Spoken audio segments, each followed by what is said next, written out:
showing up later. Uh, Hello, everybody. My name is Scott Schimmel. I am the head of a program called the U School, and we work inside middle schools and high schools primarily. We also get to work with some very interesting demographic populations like foster youth, homeless kids, kids coming out of incarceration. We also get to work with Navy SEALs. So those aren't even spectrums; those are just different folks, all transitioning, and that's primarily the lens that I look through, and we look through with U School is helping folks transition well. And if you look at childhood and adolescence, it's a really elongated transition time. And one thing I know for sure when you're transitioning is feelings happen. Feelings come up. So I'm going to share my screen. We've got some content to cover. To the extent that you want to be interactive and zooming it up, I invite you to both in the chat, and also feel free to interrupt me if you've. I'm working a This is bit our, Stella. this is our fourth. This is our fourth workshop. Am I right, Casey? I think. So we've developed this nice cadence. There's been some familiar faces, some familiar Zoom boxes, and then plenty of people watching this later on. If you're hopping in, make sure you mute yourself in case you're, unless you want to be a case study to talk about feelings. Speaking of, perfect. That's perfect.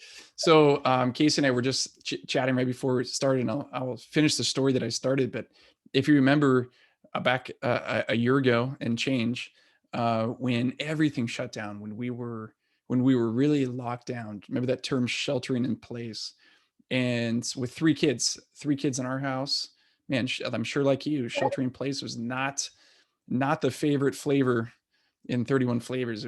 It just was not going well for the first few days. And we live in Westwood, which is pretty close to Design 39. So kind of on the west side of the freeway near Phil's Barbecue, in that big neighborhood. And there in our neighborhood, there's quite a few trails. So one afternoon, I think I was doing yard work out in front, which that alone felt a little bit kind of on the edge. We're supposed to be doing yard work, but I was out there doing it. My wife decided kind of mid-afternoon to take our son, who's been really into mountain biking since kind of organized sports dropped off at that point. And he'd been building with shovels these jumps at the top of our street on this trail that's not really a trail except for utility workers. So he'd been up there for several days by himself building trails, and he wanted to show my wife. And I'll never forget, because I'm sitting there, I think I was doing whether weed whacking or pulling weeds or something, and this helicopter is going kind of around our house in our neighborhood, which is not that uncommon, but you know, uh, I'm paying attention to it at the very least. And then it's kind of starts circling, and I hear, you can kind of hear that faint loudspeaker voice. And a couple minutes later, I see my wife and son running down the street back to our house.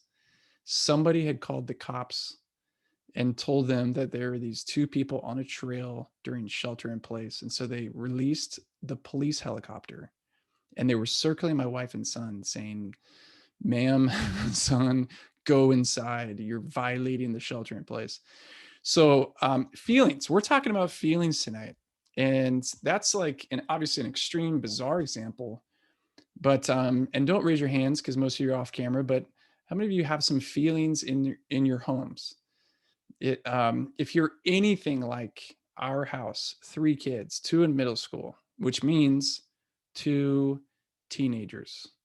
I'll call her a tween, 12 and almost 15, and then a 7-year-old who've been home now for a year. We have an extraordinary amount of feelings. I think we are a highly sensitive family. We're a loud family. But my wife and I, and we're going to talk about this a little bit, my wife and I come both from families where we're not really supposed to express feelings. We've been both of us a work in progress for the past 20 years, since kind of trying to build a life on our own. And we both got the message in different ways. It ain't cool to have feelings in our house. If you're going to have feelings, go to your room. It's fine to have feelings, just don't do them out here. We both got that message pretty strongly. So we've course corrected, tried to course correct, and I dare say overcorrected, because our 3 kids have feelings out loud all day long. I apologize if you're neighbors of ours, because you hear us. We're going to talk about feelings, and we're going to talk, really, the conversation in a larger context is around this term I'm sure you're familiar with, emotional intelligence. And the question I'm going to ask to kind of highlight what emotional intelligence is to talk about what the opposite of emotional intelligence is. So if we're talking about intelligence, what's the opposite of emotional intelligence? That would be emotional, I don't know, ignorance, stupidity, something we don't want for our kids. Research has shown, particularly through the lens of workplace, that the most valued attributes of employees now and in the next 5 to 10 years, for the folks that do that kind of research, will say that it's not hard skills like STEM skills. It's not engineering. It's not having degrees or certificates that are the most highly valued, sought after attributes of employee candidates. The most sought after attributes are emotional intelligence attributes. Things like listening, things like empathy, things like emotional stability, things like resilience. And so, what do we do as parents when that's not yet a curriculum that we see designed through the majority of curriculum and through school? What does it look like for us to pay attention to that, so that our kids are prepared? So our kids are prepared not only from a workplace employee standpoint, but for a life standpoint. So I'm going to walk through, and I'm going to stop a couple times. And if you're willing to, we could do some chat or some kind of sharing out loud. But I just want to share 3 specific things of what makes feelings inside of our families and our kids particularly tricky, sticky, challenging. The first part is that feelings, when our kids have feelings, it's too often inconvenient for us. And here's a quick example. As my daughter was starting back at Bernardo Heights Middle School last week, and we're trying for the first time in a year to get a kid out the door to go to school. Her first day back, around 7:15, when we got to leave the house a little before 8, she was having some feelings. She was having feelings, and they were large, and they were all over the place. And I was getting ready for an important work presentation. My wife is also trying to get our 7-year-old second grader online to go to school, trying to wake the big fella, almost 15-year-old up. And all of a sudden, the girl that we're thought, great, awesome, you're lucky you're going to school today. This is rad. This is what you've been waiting for. She's having big feelings, super inconvenient. That's a quick example, but those of you who have kids obviously know, especially when you've got a toddler or 2, that typically when they have feelings, it's not in the most convenient time. It's in the middle of the soap aisle at Target, after you saw a friend from school, another parent from school. When our kids have feelings, it's 2 minutes before we got to get out the door for soccer practice. When we have feelings, it's never the time where we get to sit down and really process that with our spouse, our partner. It's at the worst time. It's in the middle of the day. And my wife and I have developed this essentially agreement that during the work hours, when we have big feelings relating to our kids or our own parents or something that's kind of ancillary to work, we're just going to try to park that, because I can't tell you how many times in our early days, especially the early days with kids, when I'm off at work and my wife is sending me big feeling text messages and I'm in the middle of a meeting, how inconvenient that is. And I'm being very political right now. So first thing, feelings, when our kids are expressing feelings, oftentimes are really inconvenient. Secondly, when our kids express feelings, quite often it triggers something in me and probably in you too. So and there's a couple layers to this. One, there's this whole I'm being a bad parent, I'm not giving them what they need, There's a problem to solve. And that problem to solve, if I've got the resources for that, which is few and far between, great, I can help them walk through that. But too often they've got a problem and they're expressing feelings that puts a inconvenient burden on me, and I'm already overmaxed. So it's triggering something in me, triggering like, hey, I don't have time for this. Solve your own problems. Deal with your own homework. Deal with your own friend issues. Deal with your own hormones, whatever it is. Just like you deal with it. The other layer of personal triggers is, and this is especially as our kids get a little bit older, and this is definitely psychology 101, but our kids and their feelings often trigger memories of feelings that we didn't have the opportunity to process when we were around their age. So, quick example, you've got a daughter, let's say, that feels rejected by a friend and doesn't, and all of a sudden you're triggered because you remember what it was like 7th, 8th grade to not have friends, feel like your friends turned their back on you and feel alone. And all of a sudden your daughter's feelings and these big real life things to her are actually, you're now dealing almost in real time with stuff that you haven't thought about in 25, 30 years. And there's layers there. That's the point. There's layers here. And you're going to see where this heads, why, these kind of inconvenient personal triggers, why our kids having feelings makes it problematic for us. Finally, when our kids have and express their feelings, a lot of times the ripple effect goes everywhere. I've got one kid, particularly, you might even get to hear during the next few minutes. One kid is prone, when there are feelings that are big and intense, to slam doors. And that shakes the house.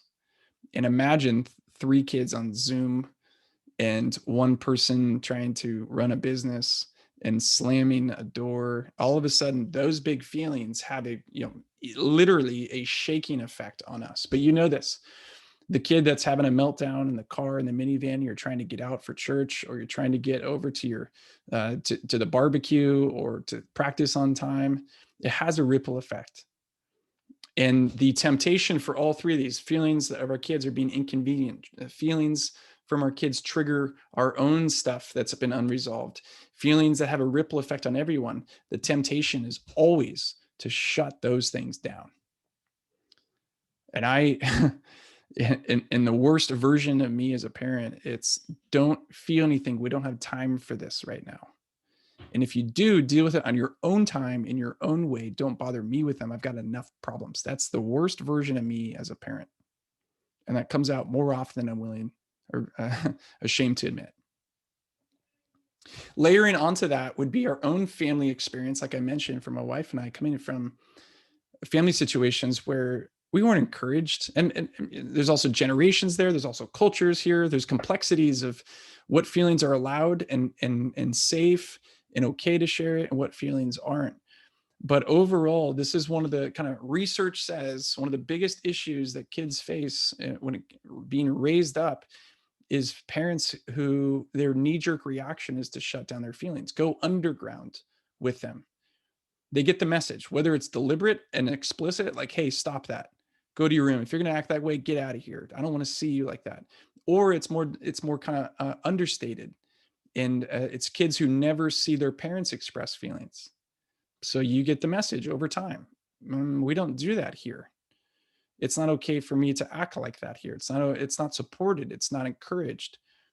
And all the way to, are you crying? Like, I'll give you something to cry about. That's the joke that we use as Little League baseball coaches. You're crying? I'll give you something to cry about. But here's the point. Feelings come from somewhere. And most often, especially the younger our kids are, and then when they go through the awful brain reconstruction of the 12, 13, 14 years, most often our kids don't quite know or understand where they're coming from.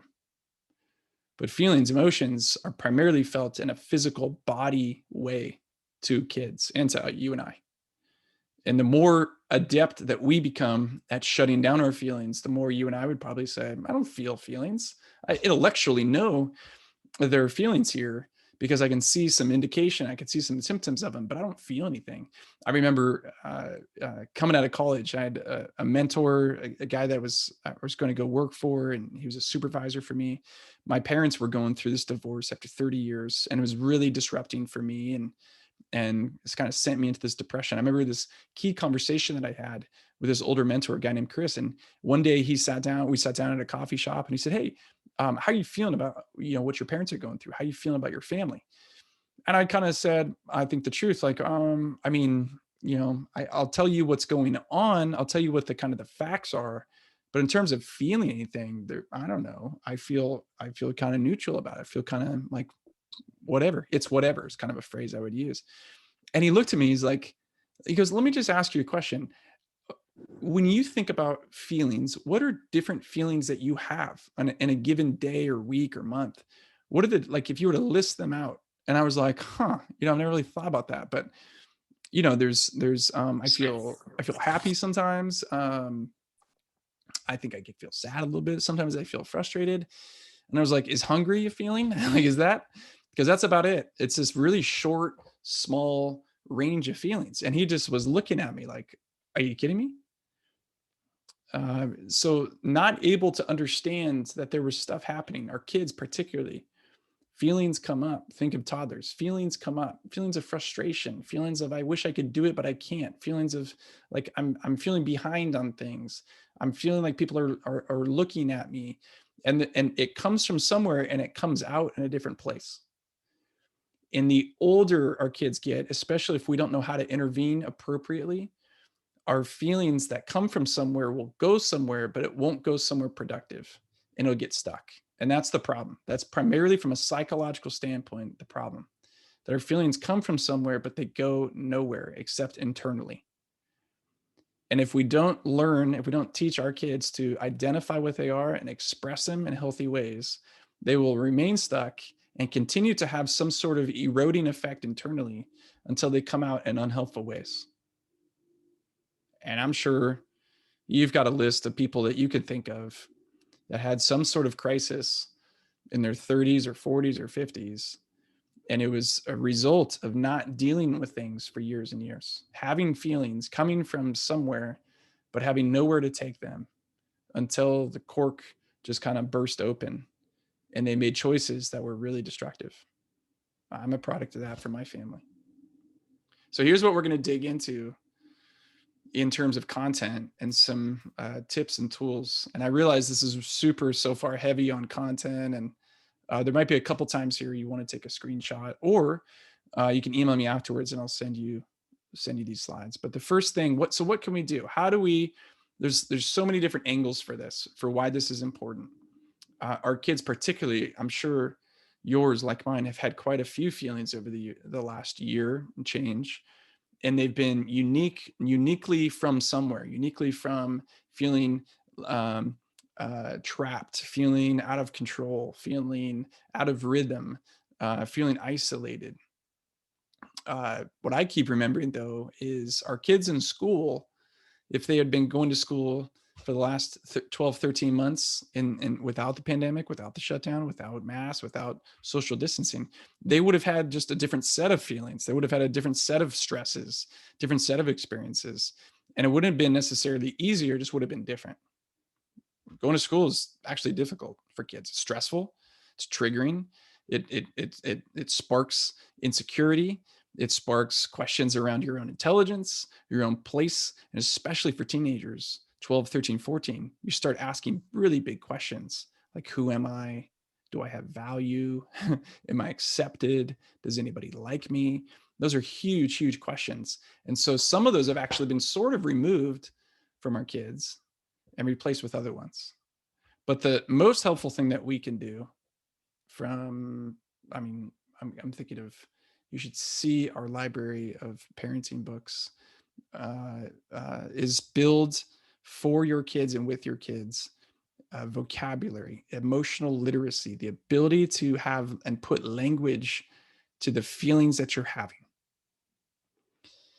That guy that sat me down and asked me my range of emotions, ranging from happy to sad to hungry, after he looked at me very confused, he said, you know, there's a lot more than that, right?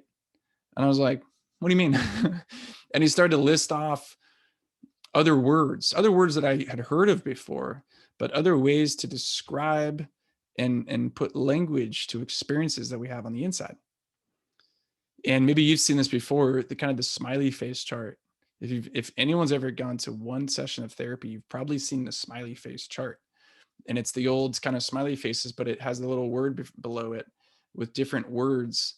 And there's something that actually happens from a neuroscience brain standpoint when we can match the experience that we're having and put a word to it. There's something that kind of actually triggers and connects, and our brain experiences a release of energy. And so naming your emotion is not just something that you do in a corporate workshop on team building or going to marriage premarital counseling or something. It's actually a really useful tool.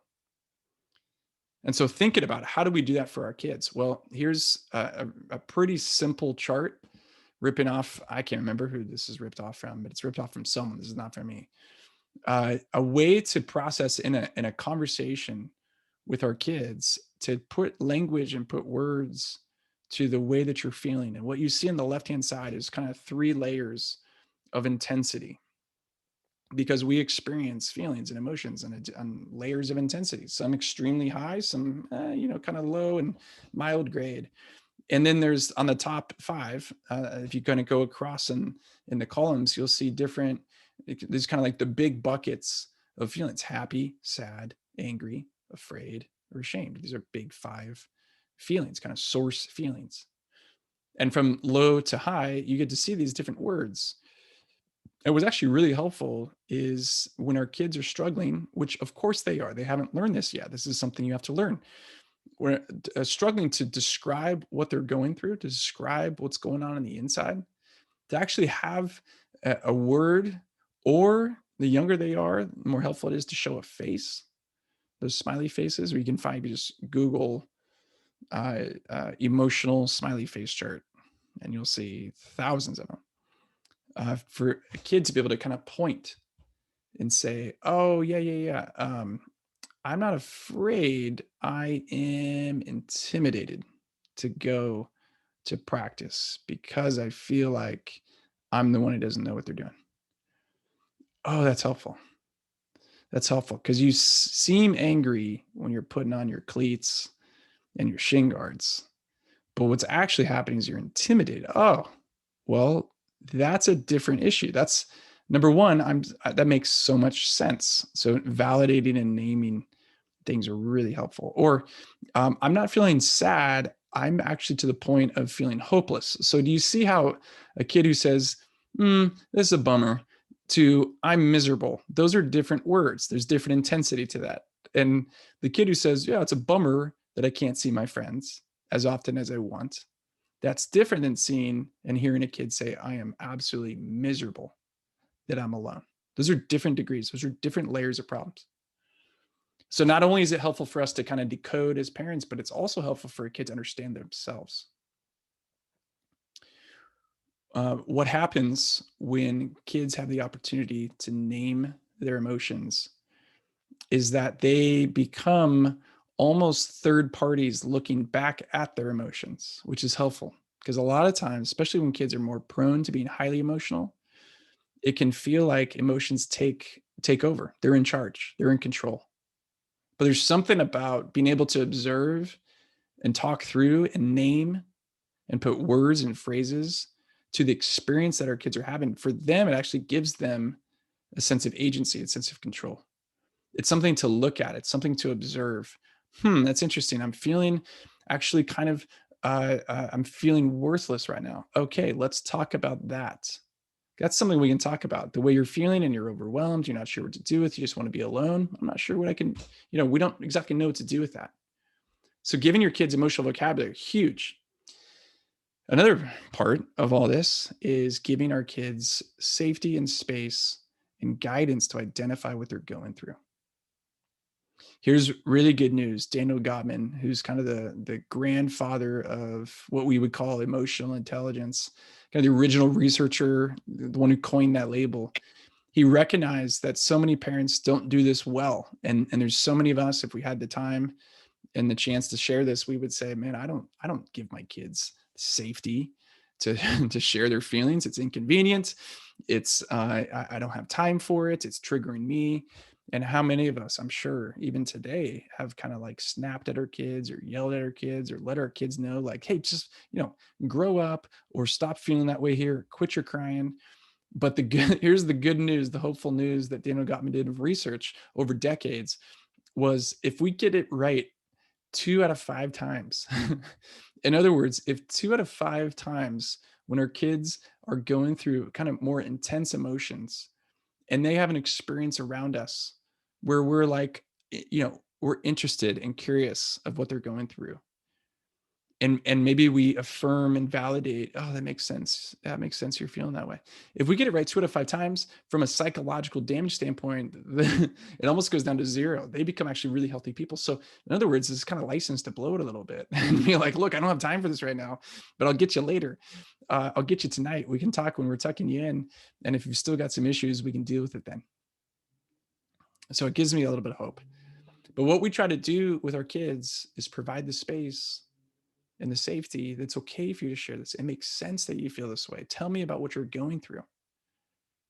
In some ways, it's saying, I've been there. I've been a kid. I don't remember what it was like, but I remember having big, intense feelings. So, of course, it makes sense. This is kind of the mental math I need to go through sometimes. Of course, it makes sense. Of course, it makes sense that you feel this way. I remember being intimidated. I remember being scared. I remember feeling anxious. I remember not wanting to go to school. And what really, really, really helps in creating that safety and space is this: it's to go first. It's to model and show and demonstrate to our kids what it's like, because they look at us, they learn from us. No matter what we say, they watch what we do. So here's what it looks like. This morning, I was dropping my daughter off at her 3rd day of middle school, going in person. Ran over to Vaughn's, grabbed a couple things, get in the car, and the car didn't start. My car didn't start, and it's like a year old. So what do? I had a lot of plans. I had a lot of stuff going on. I had multiple meetings to come back to at my house for Zoom, and it was just a major, major, major inconvenience. And I'm thinking, gosh, how much is this going to cost? How many? So when we got and sat down for dinner, hour and a half ago, our family rhythm is every single dinner, and we're sitting down, we share 3 good things that happened today. 3 good things. It's a way of us pointing towards gratitude. It's a way for us to kind of catch up with each other. It's a way for us to try to change a little bit of the tone or the vibe that's going on. But it's also a chance for us as we do that to say, here's a couple things that sucked about today, but here's the good things that came from it. And so I was able to share, guys, today's kind of sucked. Like, it's not what I wanted. I was super bummed that my car didn't work. I was afraid that it was going to cost a lot of money. I was frustrated this new car isn't working. And then I felt really embarrassed that I had to cancel meetings for such a silly reason as that. So it's just a small example for our kids to hear a glimpse into our lives, and in a subtle, understated way for our kids to look at us and think, oh, they have feelings too. They go through hard stuff, and they get to watch us maybe have and express feelings, whether it's crying or joy or sadness or frustration. They get to watch us and think that's a part of living and being fully human, is to express those things, and maybe even watch us complete some of that emotional cycle and express things in the safety of our home or with our spouse or partner or close friend on the phone in really productive ways, and say, I'm so frustrated at that person, so stupid what they were acting. But they also get to know that we don't do that. We don't go and yell at that person. We don't get violent with that person. They get to watch us process big feelings in a productive way with a safe friend, a safe person. It's a really helpful way to go through and having big feelings. So I want to pause for a moment and just check in, because we got a little bit more content, and just say, what are some questions that you have as it relates to your kids and dealing with and helping them deal with and learn emotions and emotional management, emotional intelligence? If there's anything in the chat you want to put in there or anything that you're kind of dealing with now, not that I have the answers, but maybe someone else here can speak to the power, the wisdom of the village. So any thoughts just to check in? Yeah, hi Scott, it's Rose. Hey, Russ. I actually have a tween girl as well, and I just have noticed that a new emotion of hers is anxiety, anxious, Mm, and I kind of don't know what to do with that. Like I don't, it's like you want to help them through a lot of these, but like helping them through sad and lonely is one thing. I yeah. guess I don't have a good way to help myself through anxiety, so I don't know what to tell Yeah. her to do when she's Yeah. feeling overwhelmed or whatever. Other than, oh, it's going to pass and this and that, which sometimes I Right. think just helps, like just move through it. Yeah. But I don't know, am I supposed to be offering like sage advice or just like Hmm. staying there with her in it? That's great. I've seen that in my daughter.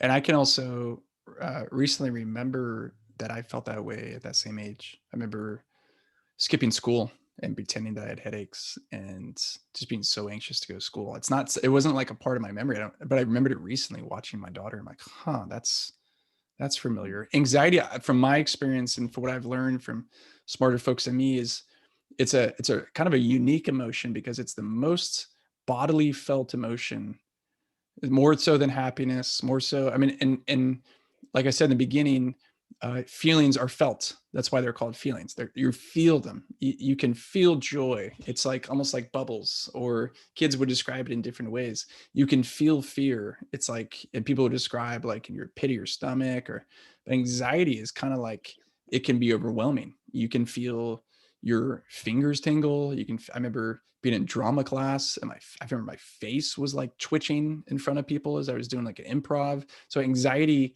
is this extraordinary felt emotion. And I think part of it is um, what we've been talking about, giving words for that and trying to help a kid kind of triangulate what is the anxiety about. And sometimes it's specific, and the kid's able to say, oh, it's actually that kid that I'm worried about, or I feel like I'm always late, or I feel like I'm not doing it enough. Sometimes it's pretty specific and localized. Other times it's more just like, I'm just generally anxious. And then what we're trying to do is help someone from a physical standpoint. So what are the things that we can do that help our body complete the anxiety cycle? And that's where we did this maybe 2 or 3 times ago about stress. It's very similar in terms of we're trying to indicate to our body, that not override our body, but trying to indicate to our body that we're in safety. Anxiety is a response to, I'm not feeling safe. So how do we let our bodies know that we are safe, especially when there's not really a danger? So breathing and breathing exercises and techniques is actually really useful. It's the most effective way to work through anxiety. Doing something physical activity. So not trying to override anxiety, but actually kind of like riding the wave of it. Yep. So tensing your muscles up, and you can actually, I've talked to a kid about doing that, a high school freshman, about doing that when no one else can see in class. So like literally tensing every single muscle up. And then the release of that, you're actually giving your body a signal. Okay, we went through something, and now that something's over. There's other things too. There's having a positive social interaction with someone. There's prayer and meditation that helps you focus on something. There's mantras that some people use, just kind of like a fixation, whether it's a lyric from a song, a verse from scripture, something I'm looking forward to. There's ways to kind of focus your mind. And again, it's another way to kind of trigger and signal to your body, we're not in danger anymore. We're in a safe place. So there's a bunch of techniques, but I think it also obviously starts with us learning how to breathe, learn how to work through things. If and when our kids aren't getting enough exercise, I think there's somewhere anxious energy that has to go somewhere. And I'm sure, like our little 7-year-old just started soccer last week, 2 weeks ago. It's the first thing besides trampoline in the backyard that she's really done that's rigorous, despite what we've said. I mean, walking around the block, riding her bike a little bit, it's not rigorous activity. So getting your heart rate up is actually really, really, really good for anxiety. So it's almost like looking at it from a bunch of different angles. Yeah, and sometimes it can be performance based. Sure. Yes. Going into a test, going into a game, Yeah. those kind of scenarios as well, which, what if we fail? So what? Right. And let's deal with what that feels like then. Yeah. And I think learning how to help our kids reframe the risk of failure. And I think it's really helpful for us to share our own experiences of failure, getting fired from jobs, getting cut from teams. We've all had that. We've all been dumped. We've all had our hearts broken. We've all had friends not want to talk to us anymore. So actually recalling those stories and telling them, even, and I think especially not when they're really upset, but at other times, because I think there's something our kids will do, like dismissing, like, you're just trying to make me feel better. You're not really. So that's why I think it's helpful to kind of bring that up at other times, bedtime. And the quickest way to do that is, hey, can I tell you this? Can I ever tell you that really embarrassing story about that time I got fired? And you're in the car. The kid, typically, unless they're in a really bad mood, they'll say no, and they'll listen to your story, and they'll be like, oh wow, and it just kind of goes somewhere in them of like, oh, people get fired, people fail. I got caught cheating on a math test my sophomore year, and I've told all three of my kids that I got cheating. I got caught, busted. I was like the straight A kid, the PTA mom, and I got taken to the principal's office and suspended. Like, I've told them that story. Some parents are like, don't tell them that story. I can't believe that. You're going to teach them that's okay. I'm like, no. I taught them that when you blow it from a moral standpoint, you're going to learn from it and it's going to be okay. And that shame you feel, well, you're going to make a strong commitment to not ever do that again. And you probably have to do that before you really know what it's like to have integrity. You have to blow it. So those stories around performance, I think, are really helpful too. I think we are raising our kids in an anxiety-filled zip code, an anxiety-filled college admissions that most of us we haven't even started that yet. Anxiety-filled school district. We're intense. This is an intense place. This is a competitive, high-achieving place. And so for us all to learn how to walk our kids through that, it's going to be, I think, important, a really good life skill. And then those of us as adults, we know it doesn't go away when you become an adult. Anxiety increases. So if we're going to teach our kids how to manage midterms or a soccer championship, imagine them when they've got the big pitch to give for work, or they've got some health issues going on, or they've got something that's super complex with a work project. Like those are good muscles to build now. Other thoughts, because we got like maybe 4 or 5 minutes left, and then we'll wrap up. Scott, Christine put something in the chat. She said, my 12-year-old is really hard on himself when he makes mistakes. There's been a lot saying he's a failure, worthless, dumb, etc. Not sure how to build grit and confidence. Yeah, well, I think there's a lot to say there. And one thing, I think it's actually a delightful thing that he's experienced some mistakes and failure. I've worked with particularly high school seniors a lot over the years. And I've asked the question, how, in the deep, thoughtful reflection, tell me about a time when you failed or you made a mistake. And there's a lot of high school seniors going into adulthood who can't think of a mistake that they made, because they've been protected from that and they've never really failed at anything. And that's not a good setup for life. So on one level, it's like, there's a way, again, of reframing that to say, good, you're making mistakes. This is actually the time to do it. This is the best time to make mistakes. That doesn't necessarily speak to that kid in the moment. And I think that's where creating this safe space to help name and validate and mirror. We talked about that like a couple sessions ago. Mirroring is what we do. And it's like the primary tool of empathy. Mirroring is literally the kid is expressing frustration or sadness, and we, with our faces, just like I'm doing with your daughter, Rose, we mirror back what they're doing. And there's something actually internally that happens where they're able to integrate their experience and their feelings, and it's a really good thing for them. Combine that with stories of your own failure, the mistakes that you made, the things you've learned. And then when they get to a good place, kind of out of the actual bodily feeling of that emotion of failure or shame, it's to start asking some aspirational questions like, what did you learn? What have you been learning? What have you been thinking about that you're going to take with you from that mistake? And there's just a little deposit of ingredient of mistakes and failure, kind of good. And the last thing I'll say is to highlight some maybe famous or influential people that your kid might look up to and talk about their failures. Talk about Steve Jobs getting fired from Apple. Talk about really anybody who's ever done anything. Talk about Michael Jordan not making the sophomore basketball team. Tiger Woods. Dr. Seuss rejected like 80 times or something before he got a book published. Yeah. Whoever wrote, what's the woman's name, the author's name, wrote Harry Potter, like how many times she was rejected. Yeah.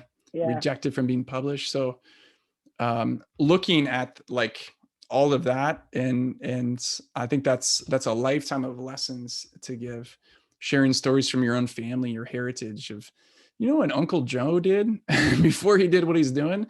He went bankrupt and lost his everything. If we can normalize failure and mistakes, which I think particularly at Design 39 is something it's a value, which makes your school so unique. It's what makes your school so attractive for me as a parent. It's like, oh my gosh, you guys actually encourage failure. That's weird, but it's so good. And as an entrepreneur, I only look to people that I can work with that have failed before. I've hired 2 people that never failed before. They were the worst. They were anxious the whole time. They couldn't take risks. It was like they had to go, both of them. I'm like, guys, what's your deal? Like, try harder. And they're like, I'm so afraid to fail. I'm like, oh, okay. You're like 40. I can't help you with that. You should have learned that when you were 12. And those of you particularly have kids who play sports, especially sports like baseball. Baseball's or softball, great examples. Both those are sports of failure. You fail 2 times out of 3 and you're going to become a Hall of Fame player. Yeah. So there's failure everywhere. I think it's learning to kind of be a tour guide for them to help them see that and see the growth that can come from it. That was a long mouthful. By the way, let me share with you that I'm not a therapist. I'm not. Been to therapy. Our advisory board is filled with therapists, but I think a therapist uniquely diagnoses issues and prescribes solutions. So I come and U-School comes with a very common sense framework of how to help our kids answer some big questions in their life so that they have all that they need to put together and make the wisest choices for the future. And that sits in the social emotional space. So I'm more than happy to talk to you, but I want you to know that anything I say is like, Scott, who reads a lot, goes to therapy himself, is giving you his thoughts. It's not the gospel. And so let me try to, maybe you can help me understand that one, Casey, the long one. And by the way, anything that you want to connect with privately, that I would be happy to connect with you and have a conversation. And I also have several referrals to quality therapists who work with kids and families.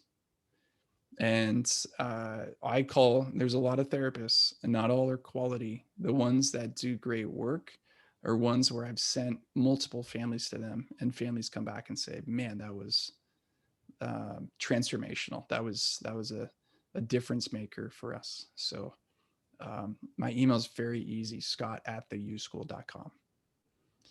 Let me wrap up though with a couple more slides, and then we will get off to dealing with our kids' feelings for bedtime. Managing feelings. So I was just kind of digging into this in my response with Rose. Learning. So for our kids, I think there's 2 primary goals for us with them. Number one, self-awareness about their emotions. So for them to be able to identify and name their own emotions, that's a huge, huge thing. And if your kid has an emotional vocabulary by the time they leave home, go off and build their life on their own, huge. And if they could also have a couple tools, this is where it comes into self-management.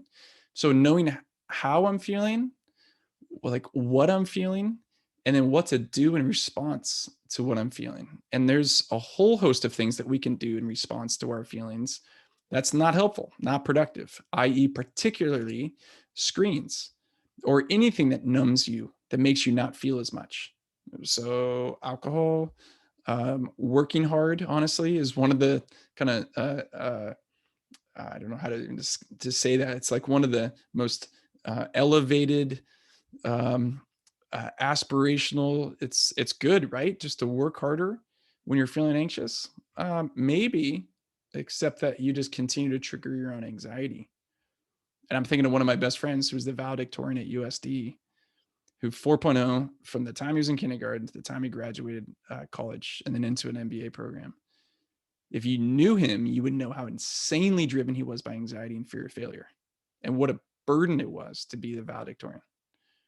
So him giving a speech at graduation of college and high school, did it twice, was a curse to him. He knew it. He's like, I am my own worst enemy. I've not yet learned how to, now as an adult, a parent of little twins, he's learned to do it. He's learned to name his feelings, work through his anxiety, manage his feelings. Last couple things. Repair when we blow it with our kids. When their inconvenient emotions triggers something in us and we lash out or shut them down, make them go away, stop feeling, whatever the message is that we tell them, stop feeling what we're feeling. Research has shown that repair is the most healthy thing that we can do as parents for our kids. In other words, go back to our kids after we've calmed down, maybe the next day, maybe that night, and say, hey, I was not doing well when you were trying to share with me about your anxiety for going to school. I had a lot of stuff going on, but I want to hear you now. And I want to say I wasn't there for you, and I'm sorry about that, but I would just love to know what you're thinking about. I'd love to know what you're going through. And they might not have words in the moment. They might not feel like it anymore. It might have passed. But the experience that they would have would be, I'm still valuable. My feelings are still valid. It's still okay to have big feelings, but yet I'm still learning how to manage them and kind of navigate and own them in a really healthy way. It's the most beautiful, beautiful thing to do. Last couple things. Most families typically, when it comes to emotions, the ones that are okay are the happy ones. Joy, thankfulness, or just being kind of there. So this is a little diagnosis for your own family. It's the family that I grew up in. It's the family my wife grew up in. If you're happy, by all means, be happy. If you're not happy, no space for that. So full range of emotions. You might even just say that to your kids. Hey, I've just recognized that I've only really encouraged you to be happy or content or grateful or be in a good mood. And when you're not, I kind of have this, I'm sure I've given you the message, go to your room or go somewhere else, or I don't have time for this. I want to try to correct that because we're human. And being human means having bad days and having big feelings and feeling insecure. And so I'm going to be working on this. That's a step that we can take. It doesn't mean you're perfect, but it means tomorrow you'll start over again. And then back to the most uncomfortable thing that I always say is, until our kids see in us the kind of life that we want for them, they probably won't ever get it. They probably won't ever get there. So to what degree do we numb our feelings, our insecurity, our fear, our shame, our anxiety by things like that they see? They might not see the drinking. They might not see the contempt. They might not see the critique. They might not see a bunch of things, but our kids see us on our screens. So what are we teaching them? When we've got feelings, go to the screen. When we're feeling anxious, just start watching something. When you're feeling fearful, don't worry about it. You won't feel that in a few minutes if you start scrolling. What are they learning from us? So that's it. What we're trying to do with U-School, in case you don't know who I am, we bring curriculum for students, training for teachers, and conversations like this for parents, because what we're trying to do is give every student all that they need, the self-awareness and the tools to be able to build a meaningful life. And we think that comes if the kid is able to answer really important questions about themselves and about life. Like, who are you? What's most important to you? What do you have to give? What problems do you want to solve? And so this has been such a joy to, this has been the fourth, if you don't know this or not, fourth time we've joined each other the last 8 weeks to have conversations around important things for us.